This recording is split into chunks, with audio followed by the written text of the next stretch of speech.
అయ్యోలో నమస్తే అన్నాలు. మేమైతే ఈరోజు కిచెన్లోకి వచ్చినాం. బాగా రోజులు అవుతుంది కిచెన్లో వంట చేయక. ఇంకో చూడండి మా కిచెన్ ఇట్లుంది. రమేష్ గారు మీరేం చేస్తున్నారు? తెల్లగా కొడుతున్నావు. సుమీరు ఊకే కలపక చికెన్ని, ఊకే కలుపుతుంది పేస్ట్ అయిపోతుంది. ఇటు చూడు. లేదు గ్రేవీ అయినా కానీ గ్రేవీ మనం పెట్టచ్చు, కానీ పీసులు కడకుండా అలా. ఈరోజు అయితే మేము చికెన్ అడుగుతున్నాం. ఇగో చికెన్ వచ్చేసి 2 kg కనబడుతుందా మీ అందరికీ? మా ఫ్రెండ్ బర్త్డే ఉంది ఈరోజు. బర్త్డే రోజు అయితే మేము చికెన్ అడుగుతున్నాం. మా ఫ్రెండ్ అయితే ఈయన కన్నుడు అవుతాడు. ఇక ఇక్కడనైతే కొత్తిమీర కడి చేసినాం.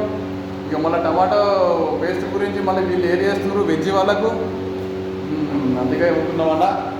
ఇక ఇక్కడైతే రైస్ పెట్టినాం, బగార్ రైసు. వీటినైతే తేళ్ళు ఆయిల్ గరం చేస్తుండు. ఎందుకు అన్నీ అందరికి తెలుసు కదా. ఇలా రేపు మొత్తం